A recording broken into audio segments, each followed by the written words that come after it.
फूलपुर गांव में अभिषेक और मायरा की शादी हुई थी और आज उनकी सुहागरात थी। कमरे में अभिषेक थोड़ा रिलैक्स ही कर रहा था कि तभी मायरा ने उसे पीछे से गले लगाते हुए कहा, आज इतनी खास रात है और तुम क्या ऐसे ठंडे पड़े हो? मुझसे अब और इंतजार नहीं होता। मायरा की बात पर अभिषेक ने उसे पहले तो हैरानी से देखा और फिर कहा, तुम तो बहुत ज्यादा एक्साइटेड। अभिषेक आगे कुछ बोल पाता इससे पहले ही मायरा ने अपने होंठ अभिषेक के होंठों पर रख दिए। मायरा की इस बेबाकी पर अभिषेक को पहले तो बहुत अजीब लगा और उसने मायरा से अलग होकर थोड़ी हैरानी से कहा, जो लड़की इतनी शर्मीली थी मुझे पता नहीं था कि अपने सुहागरात के मौके पर वो इतनी बेकाबू और बेसब्र हो जाएगी। तुम मायरा ही हो ना? अभिषेक की बात पर मायरा ने काफी गंभीर आवाज में कहा, नहीं, मैं खूनी वधू हूँ जो मर्दों के साथ सुहागरात मनाकर बाद में उन्हें मार देती है। ये सुनते ही अभिषेक चौंक पड़ा। वो कुछ कहता इससे पहले ही मायरा ने हंसते हुए कहा,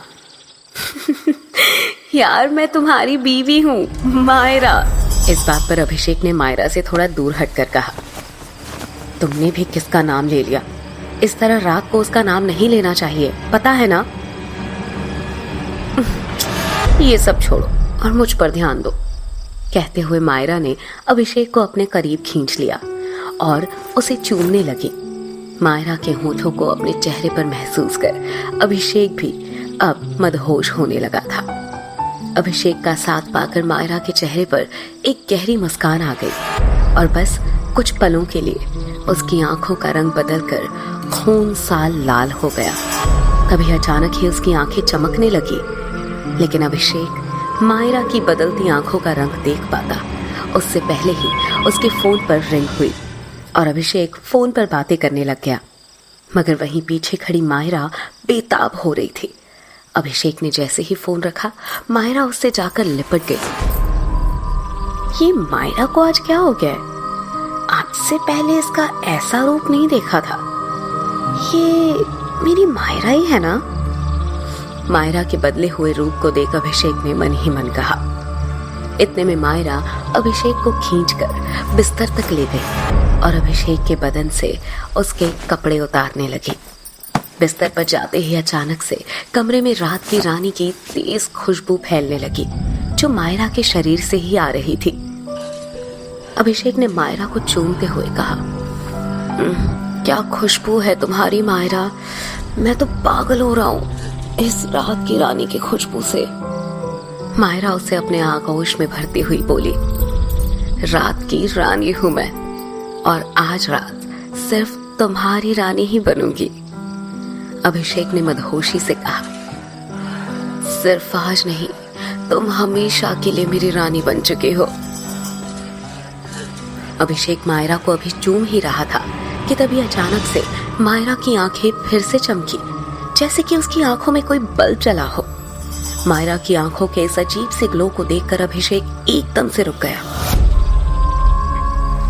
क्या हुआ अभिषेक, रुक क्यों गए? मायरा ने एक अदा के साथ अभिषेक के चेहरे पर प्यार से हाथ फेरते हुए कहा, मायरा तुम ठीक तो हो? अभी तुम्हारी आंखों में कुछ हुआ था। अभिषेक की बात सुन मायरा ने मुस्कुराते हुए कहा, नहीं, कुछ भी तो नहीं, देखो मेरी आंखें तो बिल्कुल ठीक है। लेकिन अभिषेक मानने को तैयार नहीं था।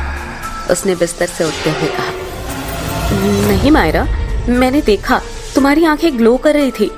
क्या हुआ तुम्हें? अभिषेक की आवाज एक अनजाने भय से कांप रही थी, लेकिन तभी मायरा ने अपने कोमल हाथों को अभिषेक के चेहरे पर फेरा और अभिषेक मानो सब कुछ भूल गया हो। और फिर अभिषेक धीरे धीरे मायरा के कपड़े उसके जिस्म से अलग करने लगा। इसके बाद तो जैसे कमरे में एक तूफान सा ही आ गया, जिस तूफान में अभिषेक बहता ही चला गया। थोड़ी देर बाद जब वो थक गया तो वो मायरा से अलग हुआ और उसने कहा, मायरा, आज तो तुमने मुझे बहुत ज्यादा एक्साइटेड कर दिया था। इससे पहले भी हमने कई बार साथ वक्त बिताया है, मगर आज तुम बहुत अलग लगी यार, सच कहूं तो मजा आ गया, अभिषेक ने हाँफते हुए कहा। ये सुनकर मायरा के होठों पर अजब सी मुस्कान तैर गई। उसने शरारत से कहा, तो फिर से आ जाओ ना। रुको, थोड़ी सांस तो लेने दो, मैं बस 2 मिनट में आया। कहाँ? इस वक्त बीच में कहाँ जा रहे हो? मायरा ने पूछा। आता हूं, फिर मैं तुम्हारे अरमान पूरे करूंगा। ये कहकर अभिषेक अपने कमरे की बालकनी की तरफ चला गया। उसके जाते ही मायरा के चेहरे पर एक कातिलाना मुस्कुराहट आ गई। उसे देख लग ही नहीं रहा था कि वो जरा भी थकी है, बल्कि उसकी प्यास अभी तक बुझी ही नहीं थी। और देखते ही देखते अचानक से मायरा के खुले बाल खुद ब खुद हवा में लहराने लगे और उसके चेहरे की चमक पहले से कई गुना ज्यादा बढ़ गई और वो जोर जोर से सांसें लेने लगे, मानो उसके अंदर कुछ और ही चल रहा हो। जहां कमरे में बैठी मायरा के रंग रूप अलग ही तेवर दिखा रहे थे, वहीं इन सब से अनजान अभिषेक अपने कमरे की बालकनी में खड़े होकर अपनी जेब से सिगरेट निकालता है और उसे जलाने के लिए लाइटर जलाता है। अभिषेक इस वक्त अपने 1 मंजिले मकान की बालकनी में खड़ा था और नीचे गार्डन एरिया में लाइट जलने की वजह से उसे सब कुछ साफ साफ दिख रहा था। जैसे ही उसने सिगरेट का एक कश लिया, उसकी नजर नीचे गार्डन में गई और वहां देखते ही उसका गला डर से सूख गया। अभिषेक ने खुद से कहा, ओह गॉड, लाश, लाश कहां से आई यहाँ? अभिषेक के सामने नीचे जमीन पर एक लड़की की बॉडी पड़ी थी जो दुल्हन के जोड़े में थी। उसने घबराते हुए जैसे ही और ध्यान से देखा तो उसकी आंखों को यकीन नहीं हुआ, क्योंकि वो लाश किसी और की नहीं बल्कि उसकी पत्नी मायरा की थी। उसने घबराते हुए धीरे से कहा, अंदर जो बैठी है वो अगर मायरा है तो फिर ये लड़की कौन है? और अगर ये मायरा है तो कमरे में कौन है? दो मायरा कैसे हो सकती है? और मायरा की जान किसने ली? अभिषेक की सांसें गले में ही अटक गई। उसकी आंखों में खौफ साफ दिख रहा था। कमरे में बैठी मायरा उसे दिखाई दे रही थी, जो बड़े प्यार से अपने खुले बालों के साथ खेल रही थी। उसे देखकर अभिषेक को अपने हाथ पैर ठंडे होते हुए मालूम पड़े। वो घबराया हुआ धीरे से कमरे में आया और वहां बैठी मायरा से पूछा, कौन हो तुम? क्या तुमने मारा है मेरी मायरा को? ओ माय गॉड, मतलब गांव वाले जिस खूनी वधू के बारे में बात कर रहे थे वो सच है? क्या तुम खूनी वधू हो? अभिषेक के सवाल के बदले में मायरा की एक ठहाकेदार हंसी वहां गूंजी। अभिषेक के कदम वहीं जम गए और तभी मायरा के शरीर की रंगत बदलने लगी। देखते ही देखते उसका चेहरा बदल गया। अभिषेक के सामने अब उसकी मायरा नहीं थी, बल्कि एक बेहद खूबसूरत लड़की थी, जिसकी खूबसूरती देखकर वो हक्का बक्का रह गया। उसका लहंगा रुई के नरम फाँव जैसे उसके गोरे बदन को छुपाने की नाकाम कोशिशें कर रहा था। उसके शरीर की आकर्षक बनावट और उसके लाल पतले होंठ और काजल से सनी बड़ी बड़ी आंखें अभिषेक को अपनी ओर खींच रहे थे। उस लड़की के बदन की कसावट और उसके काले घुंघराले बाल ऐसे थे कि कोई भी मर्द खुद को उस पे न्यौछावर करने को तैयार हो जाए। अभिषेक भी उसकी खूबसूरती में मदहोश होकर पल भर को सब कुछ भूल चुका था। तभी उस लड़की ने मुस्कुराते हुए कहा, आओ अभिषेक, अभी तो हमारी सुहागरात बाकी है। ऐसा कहते हुए उस लड़की की आंखें एकदम से चमकने लगी और उन आंखों में देखता हुआ अभिषेक मानो उससे सम्मोहित हो गया हो और वो एकटक उस लड़की की आंखों में देखने लगा। तभी वो लड़की आगे बढ़ी और अभिषेक के पूरे बदन को चूमने लगी और अभिषेक भी उसके होठों के जादू में पूरी तरह से खो गया। अगले ही पल अभिषेक के दिमाग से सब कुछ निकल गया। इस बार उसे फिर से उस लड़की के साथ कुछ अलग ही किस्म की खुशी महसूस हो रही थी। दोनों अब अपनी चरम सीमा पर पहुंच चुके थे। वो लड़की अभिषेक के ऊपर थी और वो अभिषेक के पूरे बदन को अपने होठों से चूमे जा रही थी। कुछ देर बाद अभिषेक बुरी तरह से थक गया। अभिषेक पसीने से भीग चुका था। अभिषेक को ऐसे देख उस लड़की के चेहरे पर एक रहस्यमयी मुस्कान उभर आई और उसने फिर से अभिषेक को अपनी ओर खींचा और उसके होठों पर एक बार फिर से किस किया। पर इस बार अभिषेक को अपनी सांसें अटकती हुई महसूस हो रही थी।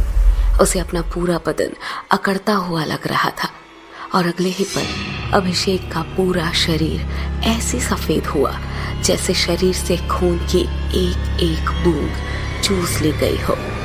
एक आखिरी बार अभिषेक के गले से तेज चीख निकली। उसकी चीख सुनते ही वीर सिंह, हवेली का मैनेजर और गार्ड दौड़कर अभिषेक के कमरे में आए। मैनेजर ने भय से आंखें बड़ी करते हुए कहा, अरे ये अभिषेक बाबू के साथ क्या हो गया? जल्दी से किसी डॉक्टर को बुलाओ कोई।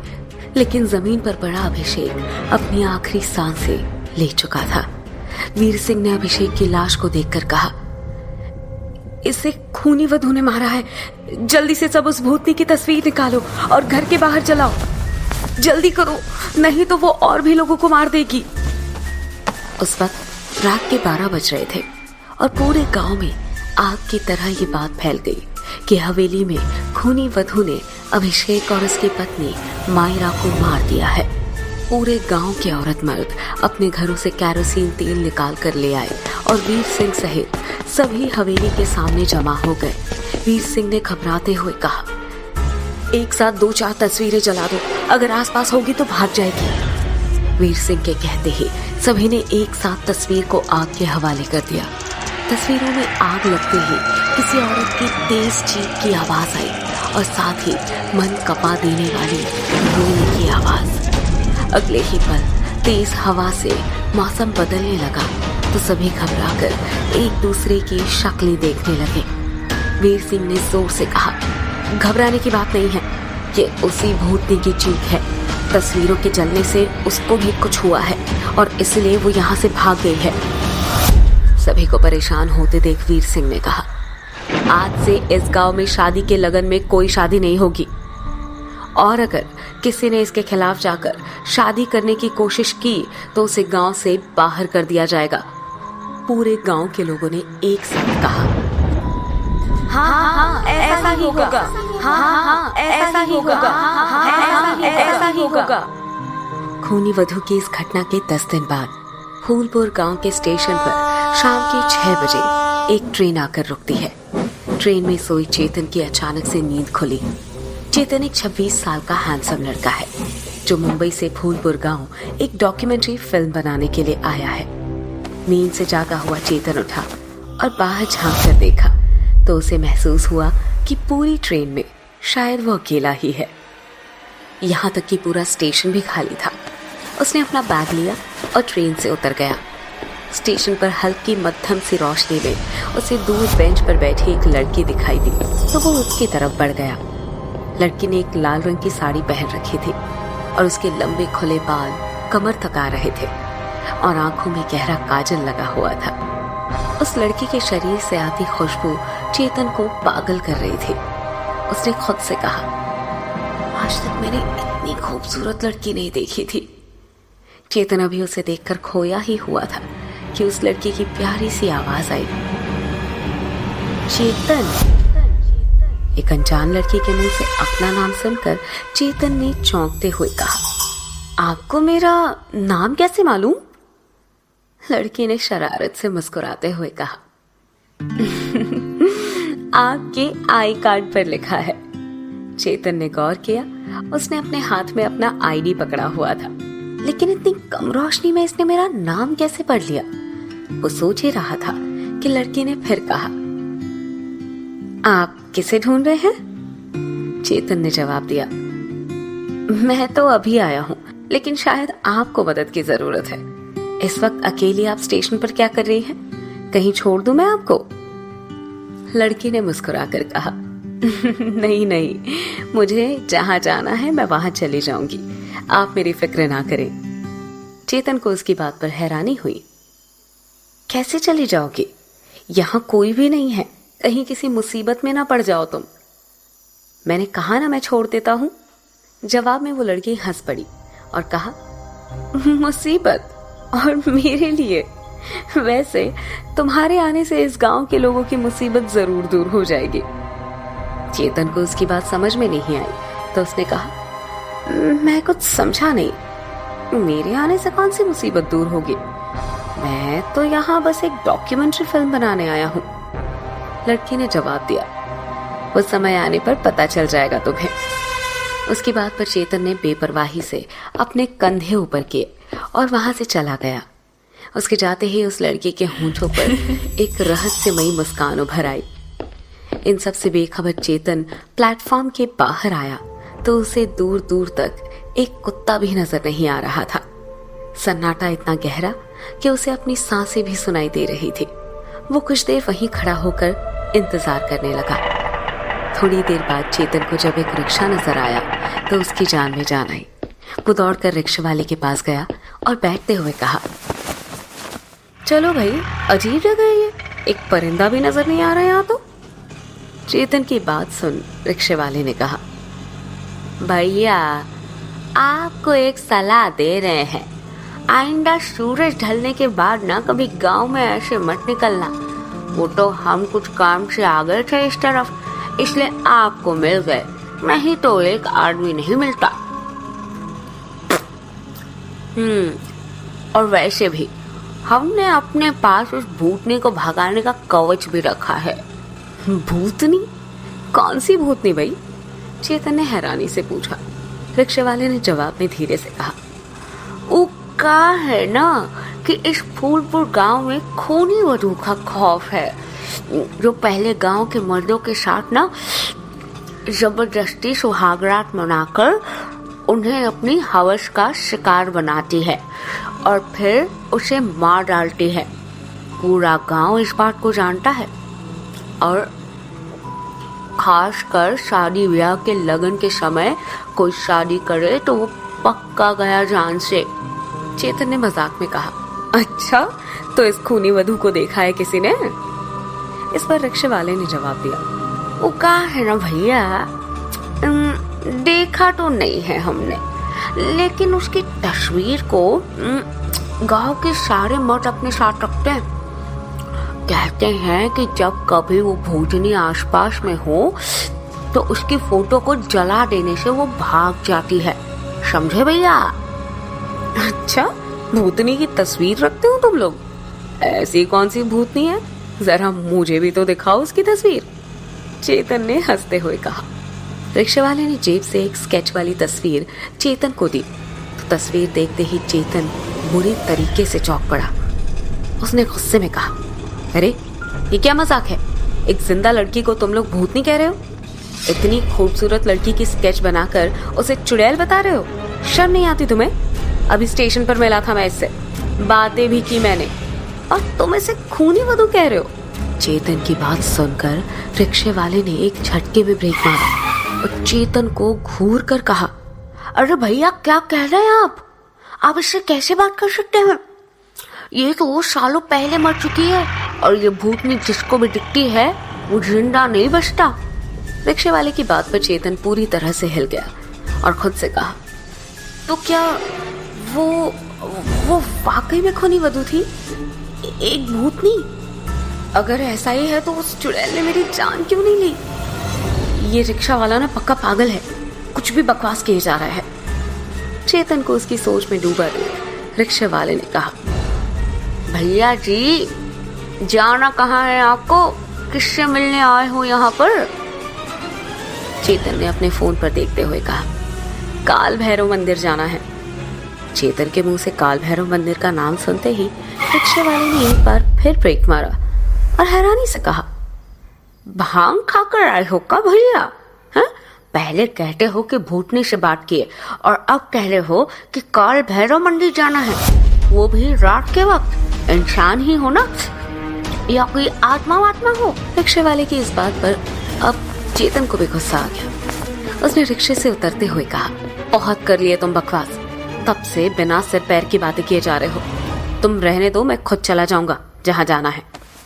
चेतन ने बैग संभाला और अपने फोन का मैप ऑन करके मंदिर की ओर चल पड़ा। रिक्शे वाले के चेहरे पर परेशानी साफ नजर आ रही थी। उसने सोचते हुए कहा, इस आदमी के साथ कुछ तो गलत है, और अगर नहीं है तो अब जरूर होगा। दूसरी ओर चेतन मैप के बताए रास्ते पर चला जा रहा था। शाम के 7 बजे ही गांव में इस कदर सन्नाटा था जैसे कि रात के 1 बज रहे हो। चेतन कुछ दूर पैदल चला था कि उसे मंदिर दिखाई देने लगा।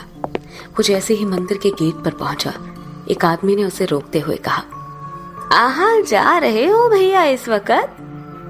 चेतन ने कहा, मंदिर जा रहा हूं, इस वक्त दर्शन तो नहीं करूंगा, पर अंदर ही सुबह होने का वेट कर लूंगा। आप मंदिर के पुजारी हैं? चेतन ने कहा तो उस आदमी ने अपना परिचय दिया। हमारा नाम वीर सिंह है। हम इस गांव के सबसे समझदार आदमी हैं और समझदार होने के नाते ही तुम्हें कह रहे हैं कि रात के वक्त मंदिर में जाना मना है। चेतन पहले से ही रिक्शे वाले की बात से परेशान हो चुका था और अब इस वीर सिंह की बात पर उसने झल्लाते हुए कहा, यहाँ सब पागल है क्या? कोई कहता है रात में भूतनी घूमती है, रात में मत निकलो। तुम कह रहे हो रात में मंदिर मत जाओ, मतलब यहाँ चल क्या रहा है? चेतन की बात पर वीर सिंह ने इधर उधर देखते हुए कहा, बात तो 100% सच है। गांव में खूनी वधू की आत्मा घूमती है। हम तो अपने घर को जा रहे थे तो तुम मिल गए हमें, और रहा सवाल मंदिर का, तो इस मंदिर में रात के वक्त जो कोई भी अंदर गया है ना, वो जिंदा बाहर नहीं आया है, इसीलिए मना कर रहे हैं। बाकी तुम लग रहे हो शहर के, तो खुद ही समझदार होंगे। जान प्यारी है तो लौट जाओ। कहीं पड़ गए ना मुसीबत में तो वीर सिंह नहीं आएगा बचाने। चलो चलते हैं हम। जरूरत होगी तो पास ही में घर है हमारा, नीले रंग का है, दरवाजे पर एक चप्पल लटकी है हमारे, चले आना। अपनी बात कहकर वीर सिंह तो वहां से चला गया, लेकिन चेतन को हड़बड़ी थी। उसने खुद से कहा, मैं नहीं रुक सकता सुबह तक। मुझे जल्द से जल्द अपनी डॉक्यूमेंट्री फिल्म शूट करके इस अजीब से गांव से वापस जाना है, और कल रुक भी गया तो भी तो फिल्म तो रात के वक्त ही शूट करनी है मुझे, इसलिए ये काम आज ही खत्म करना होगा और सुबह की ट्रेन से मैं वापस चला जाऊंगा। मन में सोचकर उसने अपने आसपास देखा, और जब उसे कोई भी नजर नहीं आया तो वो मंदिर के विशालकाय लकड़ी के दरवाजे के पास पहुंच गया। चेतन ने ऊपर से नीचे दरवाजे को देखा तो उसकी ऊंचाई यही कोई 15 फीट के करीब थी। दरवाजे पर लोहे की कुंडी लगी हुई थी और पास ही एक बोर्ड रखा हुआ था जिस पर लिखा था, शाम के बाद मंदिर में प्रवेश वर्जित है। चेतन ने बोर्ड को हटाकर एक साइड रखा और दरवाजे के ऊपर लगे भारी भरकम लोहे की कुंडी को दोनों हाथों से पकड़कर खोला। कुंडी के खुलते ही एक हल्की सी आवाज के साथ मंदिर का मेन गेट खुल गया। चेतन ने मंदिर के भीतर प्रवेश किया और अंदर से दरवाजे को बंद कर दिया। मंदिर के भीतर गहरा अंधेरा था। सन्नाटे को चीरती हुई बस पेड़ के पत्तों की आवाजें आ रही थी। उसका मन एक पल को सहम गया। उसने बैग के हैंडल को कसकर पकड़ा और मोबाइल के टॉर्च की रोशनी में आगे बढ़ गया। मंदिर का प्रांगण खुला हुआ था, जिसके ठीक बीचों बीच एक विशालकाय बरगद का पेड़ था।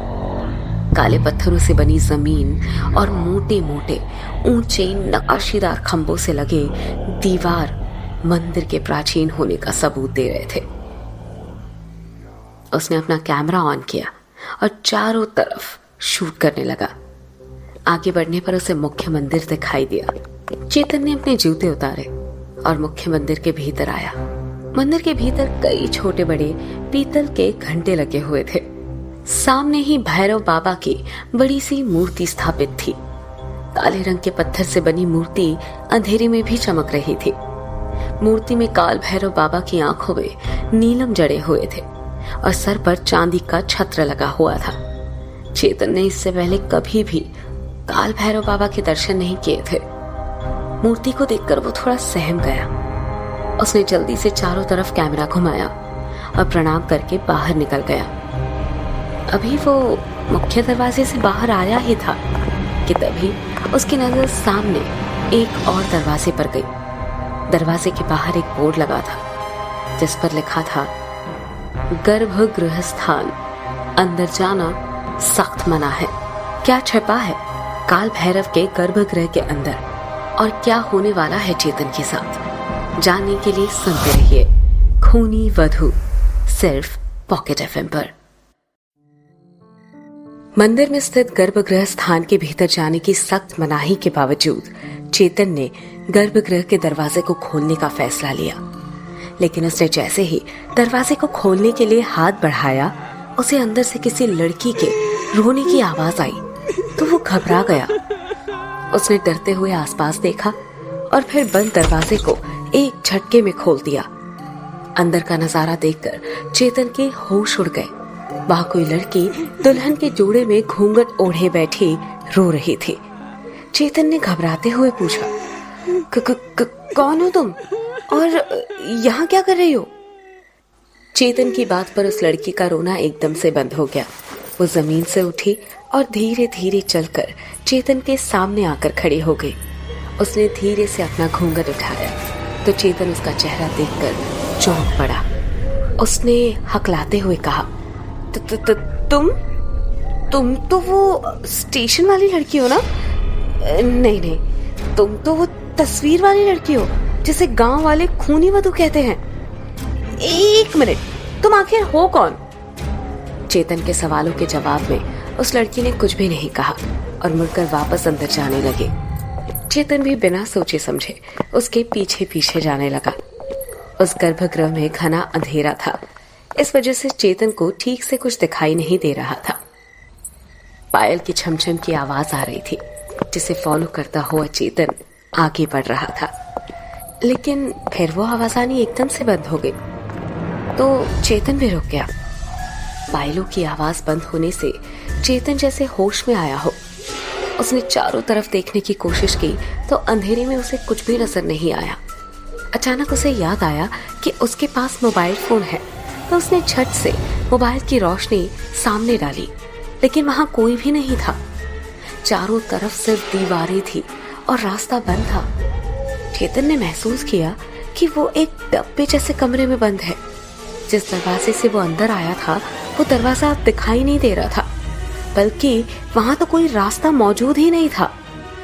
चेतन को लगा जैसे कुछ देर और वो इस कमरे में बंद रह गया तो उसकी सांसें घुट जाएगी और वो वहीं दम तोड़ देगा। घबराए हुए चेतन ने खुद से कहा, वो लड़की कहाँ गई जो यहाँ दुल्हन बनी बैठी थी? यहाँ से तो कोई रास्ता भी नहीं है बाहर जाने के लिए, फिर वो गई कहाँ? वो अभी ये सब सोच ही रहा था कि अचानक वहाँ एक खनकती हुई लेकिन डरावनी हंसी की आवाज गूंज गई, जिसे सुनकर चेतन घबरा गया और वो उस बंद कमरे से निकलने के लिए रास्ता तलाशने लगा। लेकिन तभी चेतन को ऐसा लगा जैसे अंधेरे में कोई उसकी तरफ बढ़ रहा है और फिर एक तेज हवा जैसे ही चेतन के शरीर को छूकर गुजरी तो वो लड़खड़ाकर एक दीवार से टकरा गया। चेतन के दीवार से टकराते ही वो दीवार अचानक ही एक तरफ सरक गई। इससे पहले कि चेतन खुद को संभाल पाता, वो गिरा और अंदर की ओर लुढ़कता ही चला गया। चेतन का शरीर हवा में कलाबाजियां खाता हुआ गहराई में गिरता ही जा रहा था। इतनी तेजी से नीचे की ओर गिरता चेतन अपने होश खो बैठा और उसकी आंखें बंद हो गई। कुछ देर बाद जब चेतन की आंखें खुली तो वो किसी तरह से खुद को संभालते हुए उठा और बोला, ये कहाँ आ गया मैं? चेतन के माथे पर पसीने की बूंदें चमकने लगी। वो चाहकर भी कुछ समझ नहीं पा रहा था। इस वक्त वो एक आलीशान सी हवेली के एक बड़े से कमरे के भीतर था। उस कमरे में कई बड़े बड़े झूमर लटक रहे थे। तभी उस कमरे का दरवाजा एक तेज आवाज के साथ खुल जाता है तो चेतन की नजर सामने पड़ती है। सामने एक विशाल बगीचा नजर आ रहा था। चेतन उस ओर बढ़ गया। वहां हर तरफ फूल थे और कई विशाल पेड़ और पौधे हवा में झूम रहे थे। उस बगीचे के एक तरफ पहाड़ी झरना बह रहा था और पास ही एक बड़ा सा तालाब था जिसमें कमल के फूल तैर रहे थे और कई सारे हंस उन कमल के फूलों के चारों तरफ घूम रहे थे। चेतन ने जब अपने आसपास का ये माहौल देखा तो उसने बड़बड़ाते हुए कहा, ये कैसे हुआ? ये कौन सी जगह है? मैं कोई सपना तो नहीं देख रहा।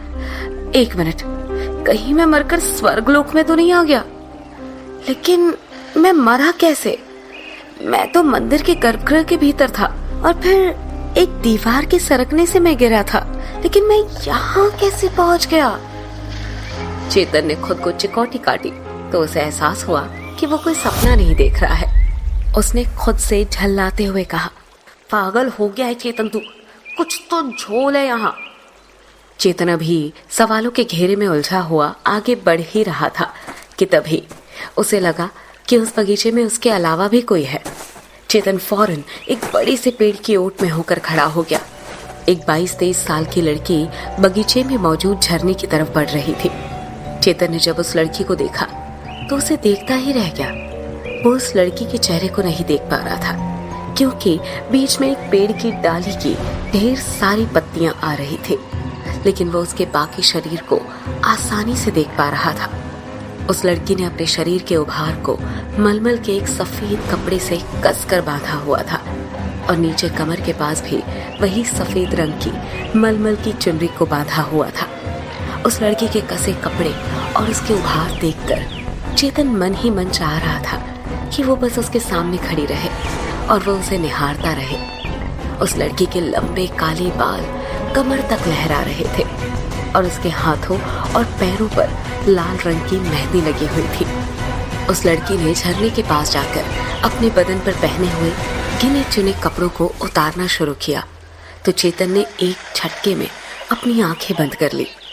पर तभी चेतन को किसी के गाने की सुरीली आवाज आई तो चेतन ने देखा वो लड़की झरने के पानी में तालाब के अंदर गाना गाती हुई नहा रही थी। उसे उस लड़की का दूधिया कोरा रंग झरने के साफ पानी के ऊपर नजर आ रहा था। कुछ ही देर बाद वो लड़की नहाकर जब पानी से बाहर निकली तो उसकी खूबसूरती को देख चेतन मानो उससे सम्मोहित सा हो गया। उस लड़के ने अपने कपड़ों को वापस पहना और अपने गीले बालों को झटक कर जैसे ही चेतन की तरफ मुड़ी, चेतन उसका चेहरा देखकर घबराकर अपनी जगह से 2 कदम पीछे हट गया, क्योंकि उस लड़की का चेहरा हूबहू गांव की खूनी वधू के जैसा था। लेकिन खुद को संभालते हुए वो भागकर उस लड़की के पास गया। वो लड़की चेतन को अपने सामने देख मुस्कुराने लगी तो चेतन ने हैरान होते हुए पूछा, तुम हो कौन और तुम मुझे ही बार बार क्यों दिख रही हो? सब कह रहे हैं तुम भूतनी हो, लेकिन तुम तो मेरे सामने जिंदा खड़ी हो, फिर आखिर लोग तुम्हें खूनी वधू क्यों कहते हैं? चेतन ने एक साथ सवालों की झड़ी लगा दी तो वो लड़की मुस्कुराई और उसने हंसते हुए कहा, क्योंकि तुम खास हो, सबसे खास, और मैं इतने दिनों से तुम्हारा ही तो इंतजार कर रही थी। तुम्हारे लिए ही तो मैंने इतने मर्दों की जान ली। चेतन ने जैसे ही उस लड़की के मुंह से ये सारी बातें सुनी वो घबरा कर पीछे हट गया। चेतन ने डरते हुए कुछ बोलने की कोशिश ही की थी कि उस लड़की ने चेतन से लिपटकर उसे नीचे गिरा दिया और खुद उसके ऊपर आकर उसके होंठों को अपने होंठों से दबा दिया। उस लड़की के होंठों को महसूस करते ही चेतन की आंखें बंद हो गई और उसका पूरा बदन अकड़ने लगा और धीरे धीरे वो अपने होश खोने लगा। इन सबसे दूर फूलपुर गांव में काल भैरव मंदिर के बाहर गांव के सारे लोग एक भारी भीड़ लगाकर खड़े थे। मंदिर का दरवाजा अंदर से बंद था और सभी लोग उसे खोलने की कोशिश कर रहे थे। तभी पुजारी ने कहा, मंदिर का दरवाजा अंदर से बंद क्यों है? क्या कोई मंदिर के भीतर है? पुजारी की बात पर वीर सिंह ने सोचते हुए कहा, कल रात मुझे एक शहरी छोकरा यहाँ मिला था जो मंदिर के भीतर जाने की बात कर रहा था। हो सकता है कि वो ही गया हो इस मंदिर के भीतर। वीर सिंह की बात पर सभी गांव वाले घबराकर एक दूसरे की शक्लें देखने लग गए और एक आदमी ने कहा, मतलब मंदिर के भीतर उस लड़के की लाश ही मिलेगी अब। इतना सुनना था कि गांव के सभी लोग भय से भर गए और सभी ने मिलकर मंदिर के दरवाजे को तोड़ने की कोशिश शुरू कर दी। एक बड़ी सी लकड़ी के गट्टे को लेकर सभी उस दरवाजे को तोड़ने के लिए आगे बढ़ ही रहे थे कि तभी दरवाजा अंदर से एक तेज आवाज के साथ खुल गया। दरवाजे के खुलते ही सभी लोग डरकर पीछे हट गए और सामने का नजारा देख सभी की आंखें फटी की फटी रह गई। मंदिर का दरवाजा किसी और ने नहीं, चेतन ने खोला था। चेतन को सामने देख वीर सिंह की आंखें भय से फैल गई। उसने कांपती हुई आवाज में कहा, ये तो वही लड़का है जो कल रात मंदिर में जाना चाह रहा था। अगर ये मंदिर के भीतर गया था तो इससे तो अब तक मर जाना चाहिए था। वीर सिंह की बात सुनते ही एक आदमी ने चीखते हुए कहा, अरे ये जिंदा इंसान नहीं है, ये तो भूत है, इसकी मौत हो चुकी है। उस आदमी के चीखते ही सभी लोगों में अफरा तफरी मच गई और उन्हें भागता देख चेतन ने तेज आवाज में कहा, अरे मैं कोई भूत नहीं हूँ, मैं जिंदा हूँ, मरा नहीं हूँ, कुछ भी नहीं हुआ है मुझे। चेतन की बात सुन सभी लोगों के पैर अपनी जगह पर जम गए और सभी चेतन को घूर कर देखने लगे। चेतन वीर सिंह की तरफ जाते हुए बोला, वीर जी, आप तो जानते हैं ना मुझे, कल रात मिले थे आप मुझे। चेतन को अपनी ओर आता देख वीर सिंह ने हड़बड़ाते हुए कहा, अरे अरे अरे अरे, मेरे पास क्यों आ रहे हो तुम? मैंने कुछ नहीं किया, दूर जाओ मुझसे। मैं भूत से नहीं डरता, लेकिन गांव के लोग डर रहे हैं। वीर सिंह आगे कुछ कह पाता कि चेतन ने उसके हाथों पर अपना हाथ रखते हुए कहा, मैं जिंदा हूँ, सच में। चेतन को अपने पास देख और उसे महसूस करके वीर सिंह को भी यकीन आ गया कि चेतन मरा नहीं है बल्कि जिंदा है। उसने गांव के लोगों को समझाते हुए कहा, अरे डरने की बात नहीं है, ये सच में जिंदा है। वीर सिंह आगे कुछ कह पाता उससे पहले ही एक आदमी बौखलाया हुआ सा भागता हुआ वहां आया और घबराते हुए बोला, वो आदमी, उसे उस खूनी वधू ने मार दिया कल रात को। उस आदमी के कहते ही वहां खड़े सभी लोगों के चेहरे का रंग डर से सफेद पड़ गया और सभी लोगों ने एक साथ घूरकर चेतन को देखा तो उसने अपनी आवाज को ऊंची करते हुए कहा, मेरी तरफ ऐसे क्यों देख रहे हो तुम सब? मैंने कुछ भी नहीं किया है और उस आदमी को मैंने नहीं मारा जो मुझे ऐसे देख रहे हो। चेतन अपनी सफाई पूरी तरह से दे पाता कि उससे पहले ही पुजारी जी ने कहा, तुमने गर्भगृह का दरवाजा खोला और मंदिर में रात के समय प्रवेश किया, उसी का नतीजा है ये मौत। तुम्हारी वजह से उस भूतनी ने 15 दिन के भीतर ही ये दूसरी जान ली। और तो और अब तो हमारे भगवान भी नाराज हो गए होंगे हम सबसे। अब तो उनके प्रकोप से हमें कोई नहीं बचा सकता। हे भगवान, एक तरफ उस खूनी वधू का तो खौफ था ही, अब तो हमारे भगवान भी हमसे नाराज हो गए। पुजारी की बात सुनने के बाद मुखिया जी ने चेतन को कहा कि वो इसी वक्त गांव छोड़कर चला जाए। उसके यहाँ रहने से इस गांव में मुसीबत और बढ़ जाएगी। सभी की बात सुनकर चेतन ने अपनी आवाज को तेज करते हुए कहा, मेरी बात का यकीन करें आप सब जिसे खूनी वधू कह रहे हैं, मैं उससे मिल चुका हूँ। कल रात जब मैं मंदिर के गर्भगृह के पास गया तो मुझे वो वहां दिखाई दी और जब मैंने उससे पूछा कि वो यहाँ पर क्या कर रही है तो उसके बाद वो वहां से न जाने कहां चली गई। लेकिन उससे भी ज्यादा आश्चर्य की बात ये है कि पता नहीं कैसे एक दीवार के खिसकने से मैं एक हवेली के भीतर चला गया था और वहां वो लड़की मुझे मिली जो उस हवेली में थी और उसने। बंद करो अपनी ये कहानी, मुखिया जी ने उसकी बात काटते हुए कहा। चेतन आगे कुछ और भी कह पाता कि मुखिया जी ने गुस्से में कहा, क्या बकवास किए जा रहे हो तभी से? तुम कहना चाहते हो कि मंदिर जैसी पवित्र जगह में तुम्हें एक भूतनी मिली और फिर तुम एक हवेली में चले गए? तुम समझते हो कि गांव के लोग भोले भाले हैं तो कोई भी कहानी सुना दोगे और हम यकीन कर लेंगे? देखो लड़के, मंदिर जैसी पवित्र जगह पर जहाँ स्वयं भगवान का वास होता है वहाँ भूत प्रेत जैसी बुरी चीजें प्रवेश भी नहीं कर सकती है। और तुम कह रहे हो कि तुमने उसे मंदिर के गर्भगृह में देखा और हम कैसे मान ले ये बात? ये मुमकिन ही नहीं है। उस भूतनी से सामना होने के बाद कोई भी इंसान जिंदा नहीं बच सकता है।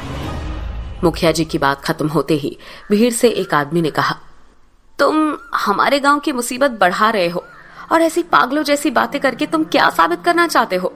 इस गांव में उस खूनी वधू की आत्मा भटकती है और कल रात फिर उसने एक मर्द की जान ले ली और तुम कह रहे हो कि तुम उससे मिले हो। अभी के अभी इस गांव से निकल जाओ वरना तुम्हारी लाश ही यहाँ से जाएगी।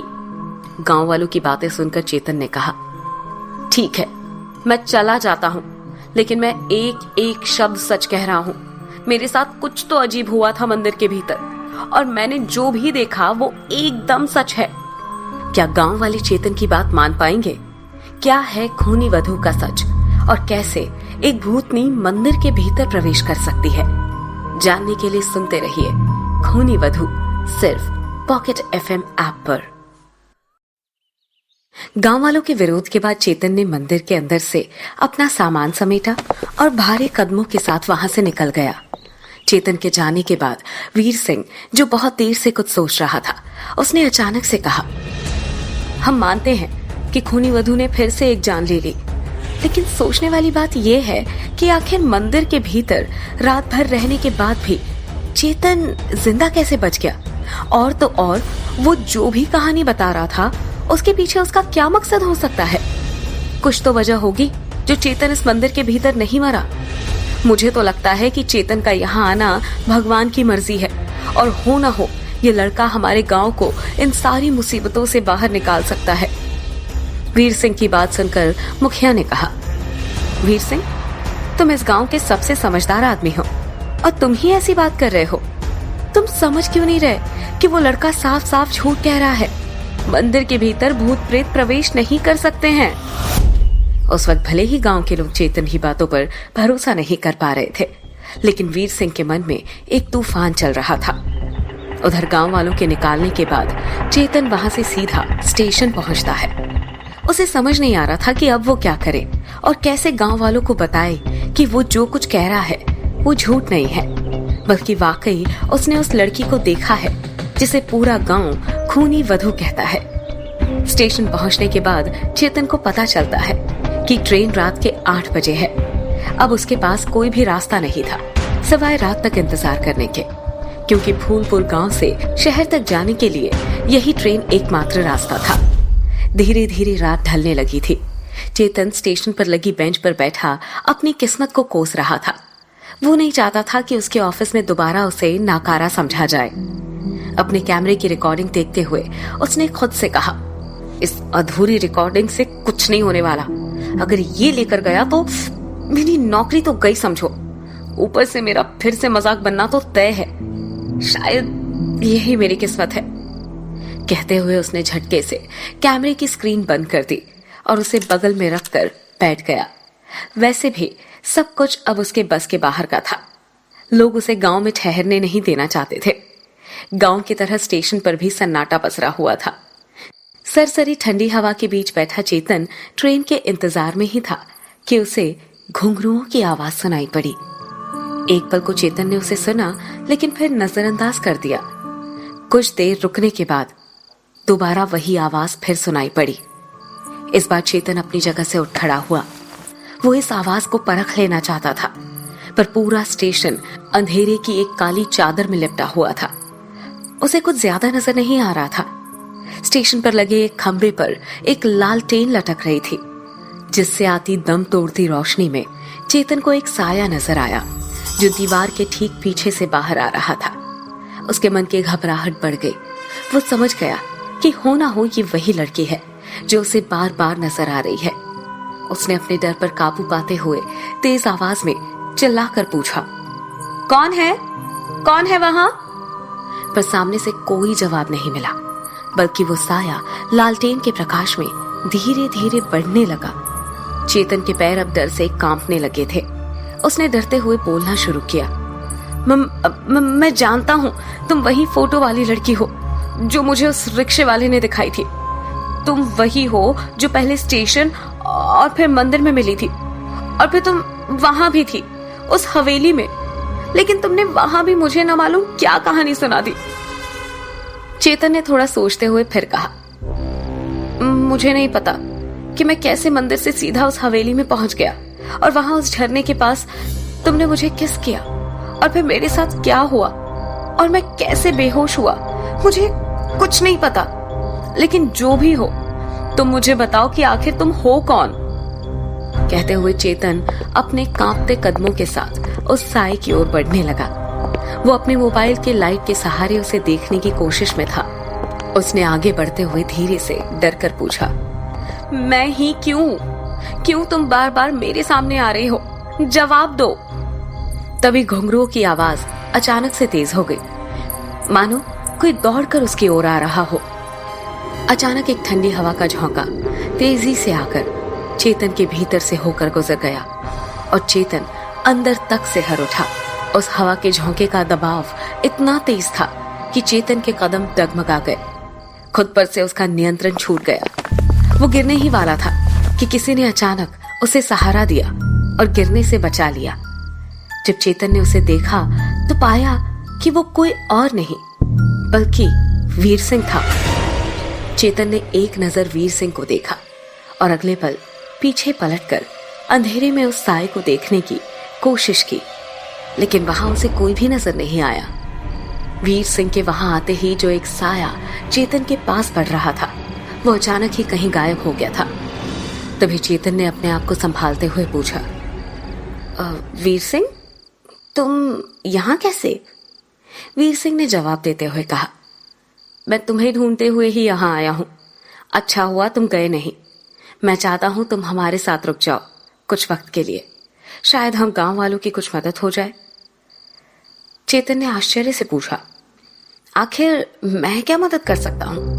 और वैसे भी गांव के लोग नहीं चाहते कि मैं इस गांव में एक पल भी ठहरूं, ना ही किसी को मेरी बातों पर भरोसा है।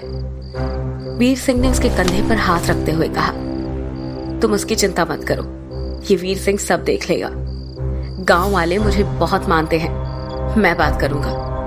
पर हाँ, तुम्हें मुखिया जी और गांव वालों के सामने माफी मांगकर इतना कहना है कि तुमने जो कुछ भी कहा था वो तुम्हारे मन का वहम था और मंदिर पर तुम अपनी फिल्म दिन में ही बनाओगे। वीर सिंह ने चेतन के और पास आकर धीरे से कहा, बाकी रह गया तुम्हारे सच का सवाल, तो कोई यकीन करे या ना करे, मैं करता हूँ। कुछ तो है जो तुमसे जुड़ा हुआ है। चेतन ने वीर सिंह को आश्चर्य से देखा और फिर हाँ में सिर हिला दिया और बोला, लेकिन मैं रहूंगा कहाँ? वीर सिंह बोला, वीर सिंह का घर बहुत बड़ा है, तुम्हें कोई दिक्कत नहीं होगी। अब अपना सामान उठाओ और मेरे साथ चलो। चेतन ने अपना सामान उठाया और दोनों बाहर जाने लगे। जाते हुए चेतन ने दोबारा स्टेशन के उस दीवार की ओर देखा जहां वो साया नजर आ रहा था, लेकिन उसे कुछ नजर नहीं आया, केवल उस लालटेन की लौ फड़फड़ा रही थी। वीर सिंह ने चेतन को परेशान पाकर पूछा, क्या हुआ, कुछ छूट गया क्या? चेतन चाहता तो वो स्टेशन वाली घटना वीर सिंह को बता देता, पर उसने सोचा कि शायद वीर सिंह उस पर भरोसा ना करे। यही सोचकर चेतन ने कुछ ना कहकर बात टाल दी। साथ चलते हुए चेतन ने वीर सिंह से पूछा, तुम्हें उस भूतनी का डर नहीं है क्या? वीर सिंह ने हंसते हुए कहा, वीर सिंह को किसी भूत का डर नहीं, अपने पास शक्तिशाली ताबीज है, मैं तुम्हें भी दूंगा, तुम चिंता मत करो। लेकिन तुम्हें तो ताबीज की जरूरत ही नहीं है, तुम तो मंदिर से जिंदा लौटे हो और उस भूतनी ने भी तुम्हें कुछ भी नहीं किया था। थोड़ी देर में दोनों बातें करते करते वीर सिंह के घर पहुंच गए। वीर सिंह ने चेतन को छत पर बने कमरे में ठहरा दिया। अगली सुबह जब चेतन उनींदी आंखों के साथ जागा और अंगड़ाइयां भरता हुआ कमरे से दूसरी ओर बने बाथरूम की ओर बढ़ा, तो उसने ये भी चेक नहीं किया कि बाथरूम खाली है भी या नहीं, और वो तेजी से दरवाजा खोल अंदर दाखिल हो गया। अचानक एक चीख के साथ ही उसकी पूरी नींद उड़ गई। उसने देखा कोई लड़की नहा रही थी। उस लड़की के साथ चेतन की भी चीख निकल गई। तभी लड़की ने हड़बड़ाकर कहा, तुम क्यों चिल्ला रहे हो? और पहले ये बताओ तुम हो कौन? सीधा अंदर क्यों घुस आए? चेतन ने एक नजर उसकी तरफ देखा तो पाया कि उसने तौलिए से अपने गीले बदन को ढक रखा था, लेकिन उसके गीले लंबे बालों से पानी टपक कर उसके रेशमी कोरे बदन पर अचखेलियां कर रहा था। एक पल को चेतन की आंखें उस पर टिकसी गई। उस लड़की की गुलाबी भीगे होंठ और एक पतले से पर्दे के पीछे से झांकते गोरे मुलायम कंधे चेतन को बेताब किए जा रहे थे। लेकिन उस लड़की की आवाज से चेतन पल भर में होश में आ गया। उस लड़की ने चिल्लाकर पूछा, यहाँ वहां क्या देख रहे हो? बड़ी बेशर्म इंसान हो, बताओ कौन हो तुम? तुम्हारा इरादा क्या है?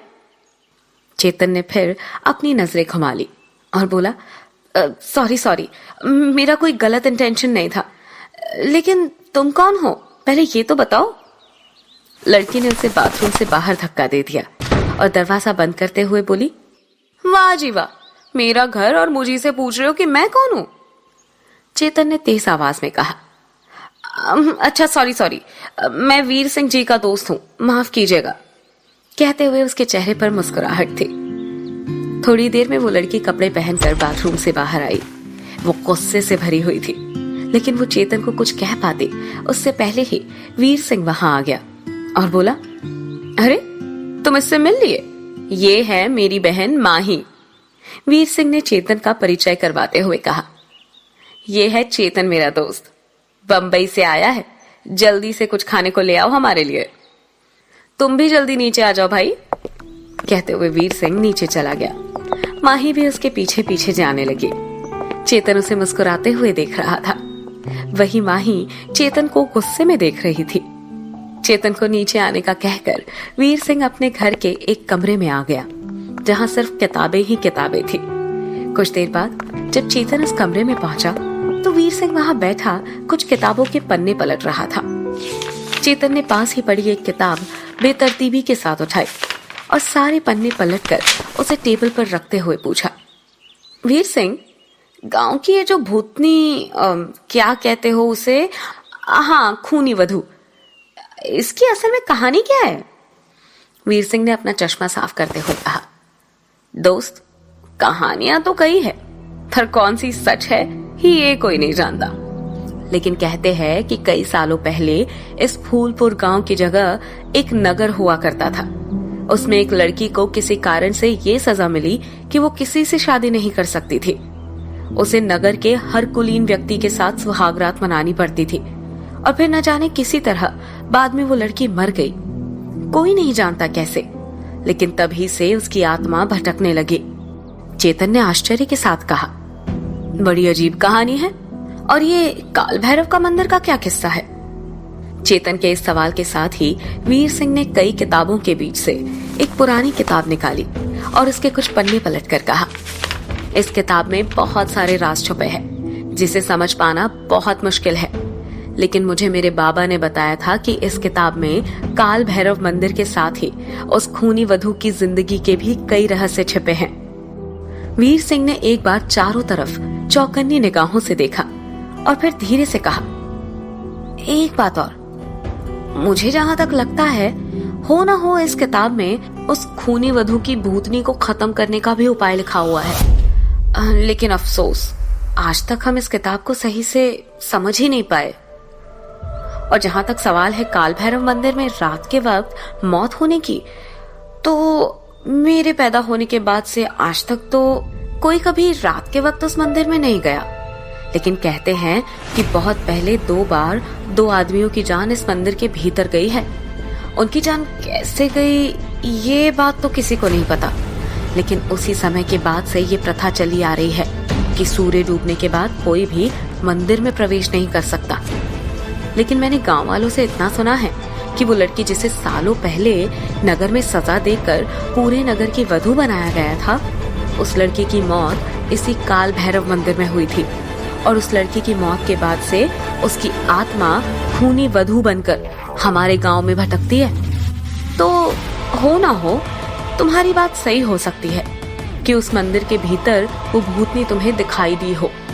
वीर सिंह की बात सुनकर चेतन ने सोचते हुए कहा, लेकिन पुजारी जी भी तो सही कह रहे हैं ना कि मंदिर में भूत प्रेत नहीं जा सकते, तो फिर ये कैसे संभव है कि खूनी वधू मंदिर के भीतर थी? और चलो अगर ये मान भी ले कि वो भूतनी मंदिर के अंदर जा सकती है, तो भी सवाल ये उठता है कि कैसे? कुछ तो ऐसा है जो किसी को भी नहीं मालूम। क्या है मंदिर और भूतनी का राज? कैसे एक भूतनी प्रवेश कर सकती है मंदिर के भीतर? क्या सुलझा पाएगा चेतन इस रहस्य को? जानने के लिए सुनते रहिए खूनी वधू, सिर्फ पॉकेट एफएम पर।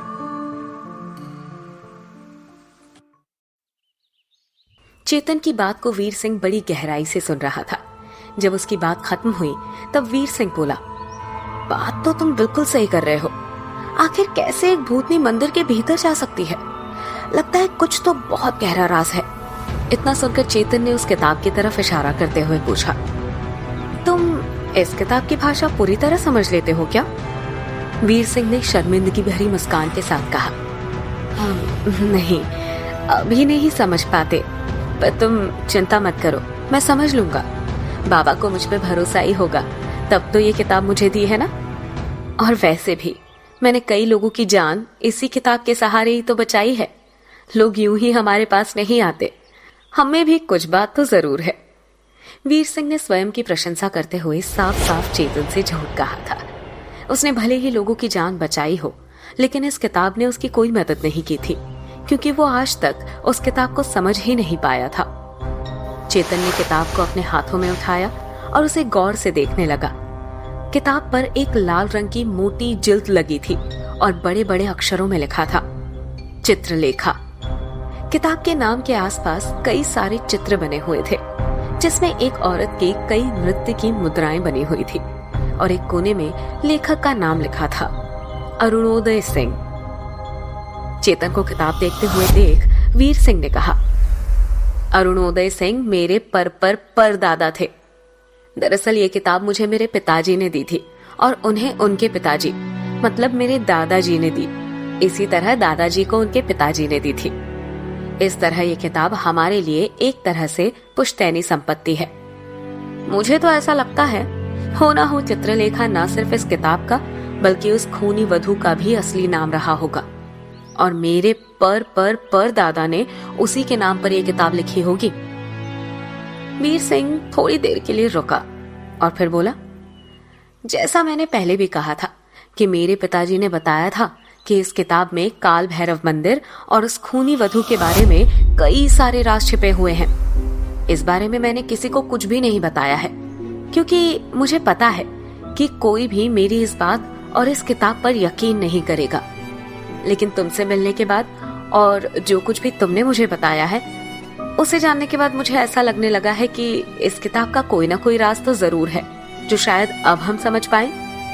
दिक्कत ये है कि जब हमारे पूर्वज ने ये किताब लिखी थी तो वो नहीं चाहते थे कि उसे हर कोई समझ सके, इसलिए इन निशानों, चिन्हों और अजीब सी भाषा में उन्होंने अनेकों राज दबा दिए।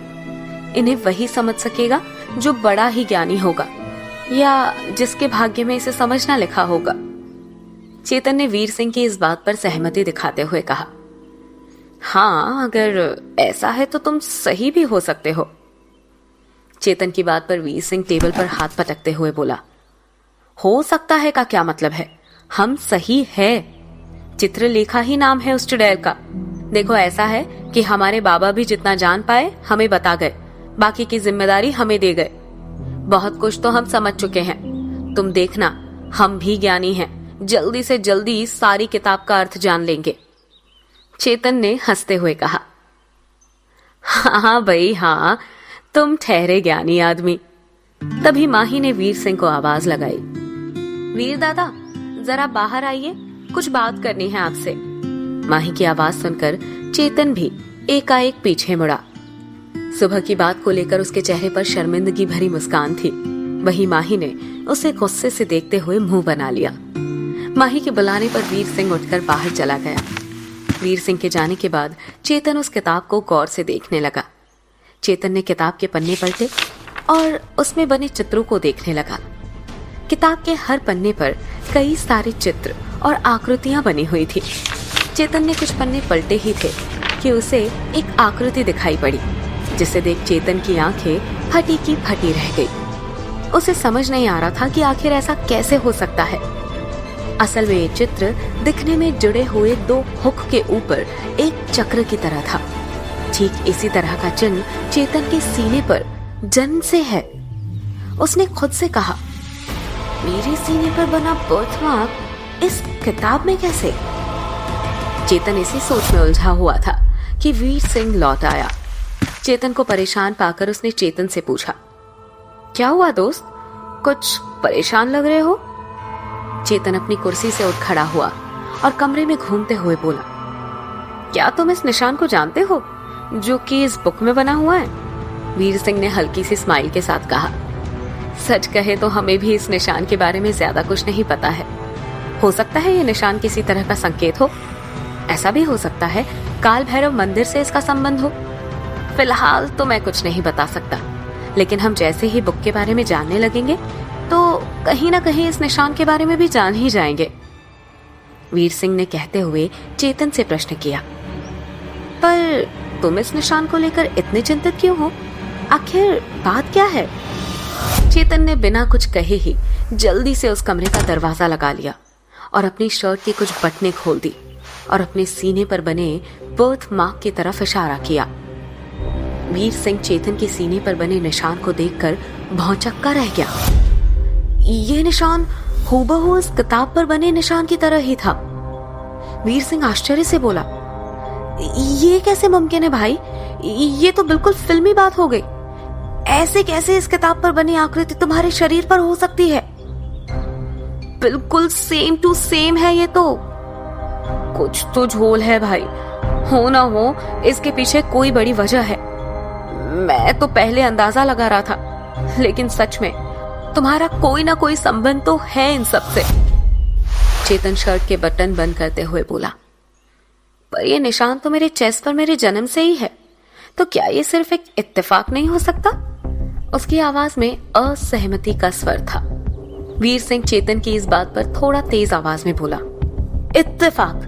ये इत्तेफाक नहीं हो सकता। तुम्हारा इस गांव में अचानक आ जाना, मंदिर में रात में जाकर भी जिंदा लौट आना, दो बार खूनी वधू का सामना करके भी जिंदा लौट आना, ये सब इत्तेफाक नहीं हो सकता। इतना सुनते ही चेतन एक बेहद गंभीर स्वर में बोला, अगर ये सब इत्तेफाक नहीं है तो फिर जल्द से जल्द इस निशान और इस किताब को समझना बहुत जरूरी है। वीर सिंह चेतन की बात को ध्यान से सुन रहा था। तभी उसे कुछ याद आया और वो अचानक किताब के पन्ने तेजी से पलटने लगा। उसे हड़बड़ाहट के साथ पन्ने पलटते देख चेतन ने पूछा, क्या हुआ? क्या ढूंढ रहे हो? तभी वीर सिंह बोला, हो ना हो मैंने ठीक यही निशान इसमें कहीं और भी देखा है। कुछ पन्ने पलटने के बाद वीर सिंह रुक गया और एक पन्ने पर जोर से हाथ पटक कर बोला, हाँ देखा, मैं गलत नहीं हो सकता, ये देखो। कहते हुए उसने किताब चेतन की ओर घुमा दी। चेतन बेहद गंभीरता से उस चित्र को देख रहा था। उसमें किसी पुरुष की पीठ के दाहिने हिस्से पर भी ठीक वही निशान बना था जो कि चेतन के सीने पर दाहिनी ओर था। इस चित्र को देखकर चेतन के चेहरे पर एक तरह की परेशानी के साथ एक दृढ़ संकल्प के भाव उभर आए। चेतन किताब को बंद करते हुए बोला, अब मेरे लिए इस निशान के रहस्य को जानना बहुत जरूरी है कि आखिर क्यों ये निशान मेरे शरीर पर है, लेकिन समझ नहीं आ रहा कि मैं शुरू कहां से करूं। तभी वीर सिंह बोला, तुम परेशान ना हो, मुझे पता है कि हमारी मदद कौन कर सकता है। अपने ही गांव में एक आदमी है, रघु भैया, वो बता सकते हैं कि इस किताब को पढ़ने में हमारी मदद कौन कर सकता है। तो मैं उनसे मिलकर आता हूँ, तब तक तुम यहीं रुको, आराम करो, थोड़ा चाय पानी पियो। हम आते हैं तो देखते हैं कि आगे क्या करना है। चेतन ने वीर सिंह की बात से सहमति जाहिर की।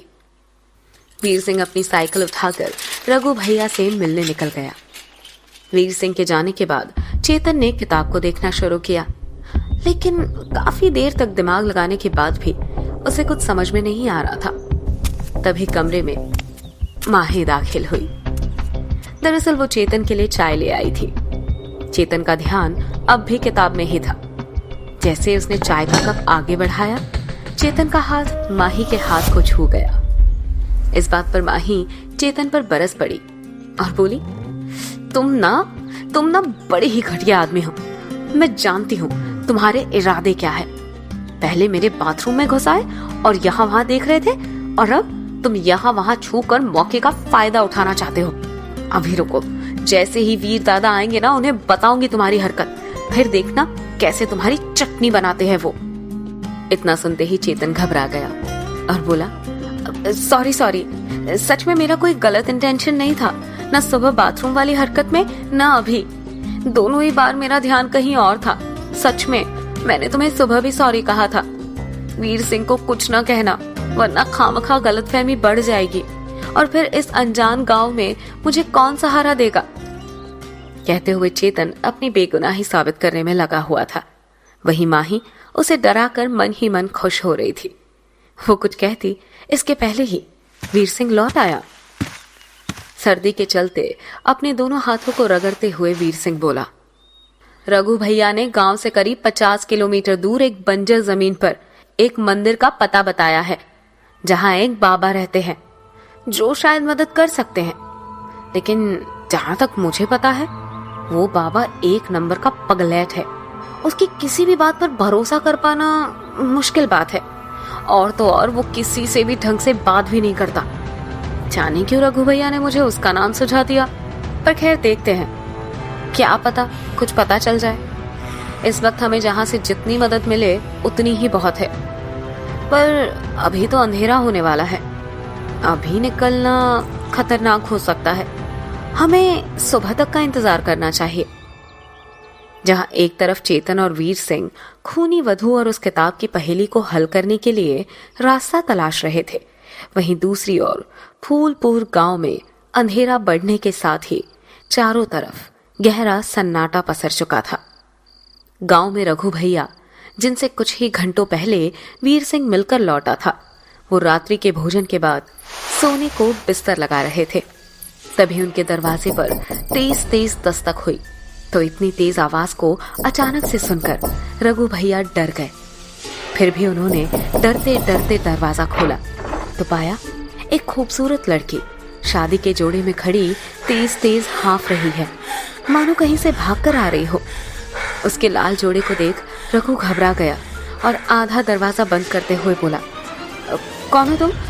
यहाँ क्यों आई हो और क्या चाहिए? लड़की हाँफते हुए बोली, सुनिए, मेरी मदद कीजिए, मैं पास के गांव से आई हूँ। आज मेरी शादी थी, पर कुछ लोग मुझे मंडप से उठाकर ले आए। बड़ी मुश्किल से उनसे पीछा छुड़ाकर भागी हूँ। कुछ वक्त अपने यहाँ ठहरा लीजिए, आपका एहसान हो जाएगा। रघु दरवाजा अटकाए हुए खड़ा रहा और बोला, आप कहीं और चले जाइए, मैं ऐसे ही किसी को अपने घर में ठहरा नहीं सकता। वैसे भी गांव में खूनी वधू का आतंक है, वो भी तुम्हारी तरह लाल जोड़े में घूमती है। नहीं नहीं, मैं कोई भूतनी नहीं, कृपया मेरी मदद कर दीजिए, कुछ ही समय की बात है, मैं चली जाऊंगी। कहते हुए उस लड़की ने रघु की तरफ थोड़ी अजीब सी नजरों से देखा और तभी उसकी आंखें पल भर को चमकने लगी। क्या ये लड़की वाकई में खूनी वधू है?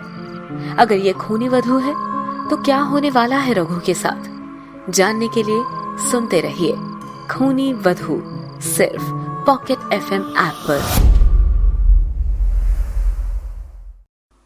रघु किसी भी कीमत पर उस लड़की को घर के अंदर आने नहीं देना चाहता था, लेकिन जैसे ही उस लड़की की आंखें चमकी, रघु के मुंह से अचानक ही निकला, तुम अंदर आ सकती हो। रघु के इतना कहते ही वो लड़की झट से घर के भीतर दाखिल हो गई। रघु ने दरवाजा बंद किया और उस लड़की के सामने आकर चुपचाप से बैठ गया। 30 साल का गोरा और लंबे कद वाला रघु एक कठपुतली की तरह उस लड़की के सामने मौन बैठा बस उसे निहार रहा था। वो लड़की लाल रंग के जोड़े में रघु के सामने बैठी मुस्कुरा रही थी। उसकी बड़ी बड़ी आंखें और लाल होठों से रघु की नजरें हटने का नाम नहीं ले रही थी। तभी अचानक ही उस लड़की ने अपने बदन से दुपट्टे को हटाकर फेंक दिया और रघु के करीब आते हुए बोली, आज की रात बहुत खास होने वाली है, तुमने जो सोचा नहीं होगा वो मिलेगा तुम्हें आज रात। रघु उसकी बातों पर कुछ भी नहीं कह पाया, वो बस उसे एकटक देखे जा रहा था। उस लड़की का गोरा जिस्म और उसका आकर्षक रूप रघु के होश उड़ा रहे थे। उसकी नशीली आंखें और थरथराते होंठ रघु को उत्तेजित किए जा रहे थे। तभी वो लड़की उठी और उसने रघु को वही चारपाई पर लटा दिया और हल्के से उसकी गर्दन को चूम लिया। रघु उस लड़की के होठों के स्पर्श को महसूस कर अंदर तक से हर उठा। अब रघु को भी खुद पर काबू नहीं रह पाया। वो इस वक्त ना चाहकर भी उस लड़की के सम्मोहन पाश में उलझ चुका था। रघु ने उस लड़की को झटके से अपनी ओर खींचा तो वो लड़की सीधा रघु के ऊपर आ गिरी। दोनों एक दूसरे के आगोश में समाते चले गए और उनके जिस्म एक दूसरे से उलझकर उस रात के अंधेरे में सिमटते चले गए। रघु को ऐसी खुशी जिंदगी में नहीं नसीब हुई थी। वो पूरी तरह से बेकाबू हो चुका था और बेतहाशा उस लड़की के गोरे मुलायम बदन को चूमे जा रहा था। वो लड़की भी रघु के ऊपर चुंबनों की बौछार किए जा रही थी, लेकिन अगले ही पल रघु एक झटके में रुक गया। और उस लड़की के आगोश से खुद को छुड़ाने की कोशिश करने लगा। लड़की ने मचलते हुए रघु को अपनी बाहों से जैसे ही आजाद किया, वो चारपाई से गिर पड़ा, जिस पर उस लड़की ने हंसते हुए कहा, क्या हुआ, गिर क्यों गए? रघु ने कांपती हुई आवाज में कहा, तुम्हारी आंखें चमक रही थी। लड़की ने अपनी अदाएं दिखाते हुए प्यार से रघु के चेहरे को ऊपर करते हुए कहा, नहीं तो जरा फिर से देखो मेरी आंखों में। इतना कहते ही उस लड़की ने रघु को अपनी बाहों में जकड़ लिया और उसकी पकड़ रघु पर तेज होने लगी और एक बार फिर उसकी आंखें बल्ब के समान चमकी। उसने रघु को अपनी ओर खींचा और उसके होठों पर एक किस कर लिया। लड़की के चूमते ही रघु की एक तेज चीख निकली और पास पड़ा लालटेन अपनी लौ फड़फड़ाता हुआ बुझ गया। अगली सुबह रघु के घर के बाहर भीड़ लगी थी। घर के अंदर चारपाई पर रघु की लाश पड़ी थी, जो एकदम सफेद हो चुका था। रघु के बदन पर एक कपड़ा भी नहीं था। लोगों को समझते देर न लगी कि रघु की जान खूनी वधू ने ली है। रघु की लाश मिलने से गांव में अफरा तफरी मच गई। जहां गांव में सुबह सुबह रघु की मौत से हड़कंप मचा हुआ था, वहीं दूसरी ओर इस खबर से अनजान वीर सिंह और चेतन उस बाबा की तलाश में गांव से 50 किलोमीटर दूर मंदिर की ओर निकल गए थे। दिन चढ़ते चढ़ते चेतन और वीर सिंह मंदिर के पास पहुंच चुके थे। मंदिर के प्रांगण में पीपल के बड़े से पेड़ के नीचे वही बाबा जिसके बारे में रघु ने बताया था, ध्यान लगाए बैठे थे। उस बाबा के बाल पूरे सफेद हो चुके थे, लंबी दाढ़ी और शरीर पर झुर्रियां पड़ चुकी थी। पास में ही 2-4 चिलम और खाने पीने का कुछ सामान रखा हुआ था। उनके कपड़े धूल मिट्टी से सने हुए थे, मानो लंबे समय से बदले ना गए हो। वीर सिंह मंदिर में लगे हैंडपंप से जल्दी जल्दी पैर धोकर आगे बढ़ गया, लेकिन जैसे ही चेतन ने अपना कदम मंदिर प्रांगण में रखा, बाबा ने अपनी बंद आंखें खोल दी और तेज आवाज में चिल्लाकर बोले, वहीं रुक जा लड़के, अंदर ना आना। बाबा की बात सुनते ही चेतन अचानक से रुक गया। उसने आश्चर्य से पूछा, क्यों? मैं क्यों नहीं आ सकता? चला जा यहाँ से, बाबा ने चिल्लाकर कहा। बाबा की बात पर वीर सिंह ने अपने दोनों हाथ जोड़ते हुए पूछा, बाबा जी, क्या गलती हो गई इस बच्चे से जो इसे अंदर नहीं आने दे रहे? हम दोनों यहाँ आपसे मदद लेने आए हैं। वो हमारे गांव में जो खूनी वधू है ना, नहीं जाएगी, कभी नहीं जाएगी। वो जो करने आई है वो करके ही जाएगी। बाबा ने वीर सिंह की बात को बीच में ही काट दिया और वापस अपनी आंखें बंद कर ली।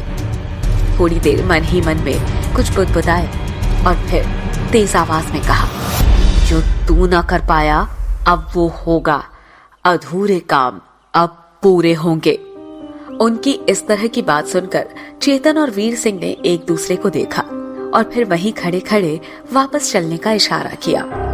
चेतन ने मंदिर के बाहर ही खड़े होकर हाथ जोड़कर भगवान को प्रणाम किया और दोनों वहां से बाहर निकल गए। वीर सिंह ने बाहर आकर कहा, मैंने कहा था ना, ये बूढ़ा एक नंबर का पगलेट है। देखा, पता नहीं क्या क्या बक रहा था। न जाने क्या सोचकर उस रघु ने हमें यहाँ भेजा। कोई फायदा नहीं हुआ इतने दूर आने का। वीर सिंह और चेतन झल्लाते हुए वहां से वापस गांव की ओर निकल गए। गांव पहुंचते ही वीर सिंह और चेतन को जो बात सबसे पहले मालूम चली वो थी रघु की मौत, और वो भी खूनी वधू के हाथों। रघु की मौत का सुनते ही वीर सिंह सदमे में आ गया। उसे समझ नहीं आ रहा था कि आखिर रघु की जान खूनी वधू ने क्यों ली। वीर सिंह ने चिंता के साथ कहा, मैं कल ही तो रघु से मिलकर आया था, फिर अचानक ऐसा क्या हुआ कि उसे खूनी वधू ने मार दिया। वीर सिंह और चेतन रघु की मौत की गुत्थी को सुलझा नहीं पा रहे थे। दोनों वीर सिंह के घर आ गए और उसके किताबों वाले कमरे में बैठ गए। चेतन खुद में उलझा हुआ था। उसे ऐसे देख वीर सिंह ने कहा, लगता है उस बाबा की बात को कुछ ज्यादा ही दिल पर ले लिए हो। चेतन ने थोड़ा सोचते हुए कहा, अरे नहीं, अब क्या कहूँ, इतने सारे सवाल चल रहे हैं ना दिमाग में, और आज उस बाबा की बात पर तो मैं और भी उलझ गया हूँ। एक तो पहले से ही मैं मंदिर के गर्भगृह को लेकर उलझा हुआ था, और अब गांव में एक और मौत हो गई है। थोड़ा रुककर चेतन ने गंभीरता के साथ कहा, वीर सिंह, मुझे ये अब तक समझ नहीं आ रहा कि गर्भगृह के भीतर दीवार सरकने से मैं कैसे सीधा उस अजीब सी हवेली में पहुंच गया। उस हवेली के भीतर एक बगीचा था जहां वो लड़की थी। उस लड़की ने मुझे किस किया और फिर मेरे साथ पता नहीं क्या हुआ। जब आंख खुली तो मैं मंदिर के प्रांगण में था और वहां मंदिर के बाहर भीड़ जमा थी। पर सवाल ये उठता है कि मैं उस गर्भगृह से हवेली के भीतर कैसे पहुंचा। हाउ? मुझे कैसे भी करके इस राज से पर्दा उठाना है, और मेरे इन सारे सवालों का जवाब है वो मंदिर के अंदर का कमरा, वो गर्भगृह। मुझे मंदिर के अंदर कैसे भी जाना ही होगा। वीर सिंह ने चेतन की बात पर सोचते हुए कहा, अगर तुम जो कह रहे हो वो सब सच है तो वाकई में ये जानना जरूरी है कि तुम्हारे साथ क्या हुआ था। चेतन ने घड़ी में समय देखा। उस वक्त दोपहर के 1 बज रहे थे। चेतन ने झट से एक उपाय सोचा और वीर सिंह से कहा, चलिए आइए मेरे पीछे। इतना कहकर चेतन उठ खड़ा हुआ और घर से बाहर निकल गया। वीर सिंह चेतन के पीछे चलते हुए मंदिर तक पहुंचा। मंदिर में गहरा सन्नाटा था। वीर सिंह ने चेतन से पूछा, हम इस वक्त यहाँ क्यों आए हैं? इस वक्त तो मंदिर में पुजारी जी भी नहीं होते हैं। बाबू, आखिर चल क्या रहा है दिमाग में? हमको कुछ समझ नहीं आ रहा। वीर सिंह के सवालों पर चेतन ने कहा, मुझे जानना है कि इस गर्भगृह के भीतर का राज क्या है।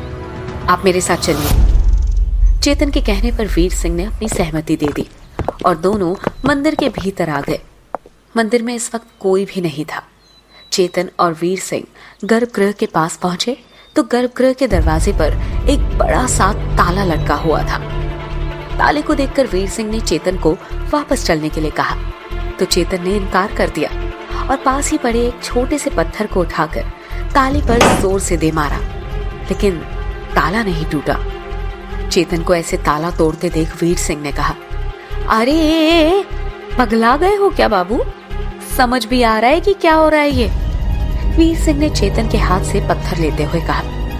थोड़ा सोचकर वीर सिंह ने अपने हाथ पर बंधे एक कड़े को निकाला और फिर उसमें से उसने एक पतले तार को निकाला जो उस कड़े पर लपेटा हुआ था। तार को वीर सिंह ने सीधा किया और ताले को खोलने की कोशिश करने लगा, पर ताला खुला नहीं। काफी देर तक ऐसे ही कोशिशें करने के बाद भी जब ताला नहीं खुला तो वीर सिंह ने कहा, एक काम करते हैं, चलो चलकर कोई हथौड़ा या बड़ा पत्थर लेकर आते हैं, इससे काम नहीं चलेगा। वीर सिंह ने कहा तो चेतन उसके साथ जाने लगा, लेकिन तभी वीर सिंह ने चेतन से कहा, तुम एक काम करो, यही रुको, मैं पत्थर या हथौड़ा लेकर आता हूँ। यही रहकर देखो, कोई आए तो मुझे बता देना। मैं तुम्हें यहाँ छोड़कर जा सकता हूँ। आखिर तुम इस मंदिर से जिंदा निकले हो भाई, तो तुम्हें किस बात का डर है? वीर सिंह ने कहा और वहां से निकल गया। चेतन दरवाजे के पास खड़ा सोच विचार में उलझा हुआ था कि तभी दरवाजे पर लगा वो बड़ा सा ताला खुद ब खुद एक झटके में खुल गया। ताले के खुलते ही चेतन ने चौंक कर देखा। उसे हैरानी हुई कि जो ताला पत्थर के इतने वार से नहीं खुला था वो खुद कैसे खुल गया। उसने एक नजर ताले को देखा और अगले पल वहां वापस आते वीर सिंह को। वीर सिंह ने आकर जब खुले हुए ताले को देखा तो हैरानी से मुंह फाड़े हुए बोला, ये कैसे हुआ? कैसे खोला तुमने ये ताला? चेतन बाबू? चेतन ने जवाब में कहा, ताला खुद से खुला है वीर सिंह, मैंने नहीं खोला, बल्कि मैं तो खुद हैरान हूं कि ये ताला खुद से कैसे खुला।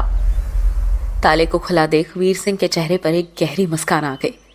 उसने खुश होते हुए कहा, हम कह रहे थे ना कि कोई तो बात है तुम में, कुछ तो ऐसा है जो तुमसे जुड़ा हुआ है। भगवान ने किसी खास मकसद से तुम्हें यहाँ भेजा है। चेतन ने कहा, जो भी हो, फिलहाल तो ताला खुल चुका है, अब हम गर्भगृह के भीतर जा सकते हैं। चेतन की बात पर वीर सिंह ने तपाक से कहा, हम नहीं, केवल तुम जाओगे अंदर, क्योंकि आज तक इस गांव का कोई भी आदमी इस गर्भगृह के भीतर नहीं गया है। हमारे गांव की प्रथा है ये, जिसे अब तक तुम्हारे अलावा किसी ने नहीं तोड़ा। तो आगे भी तुम ही गर्भगृह में प्रवेश करो। वीर सिंह के मना करने पर चेतन ने सहमति में अपने कंधे ऊपर किए और मोबाइल के टॉर्च को ऑन करके भीतर प्रवेश कर गया। गर्भगृह के अंदर घना अंधेरा था। चेतन को कुछ भी साफ दिखाई नहीं दे रहा था। उसने टॉर्च की रोशनी को चारों तरफ डाला तो उसकी हैरानी की इंतहा नहीं रही। सामने का नजारा देख चेतन चौंक गया। आखिर ऐसा क्या दिखा गर्भगृह के भीतर चेतन को, जिसे देख वो चौंक गया?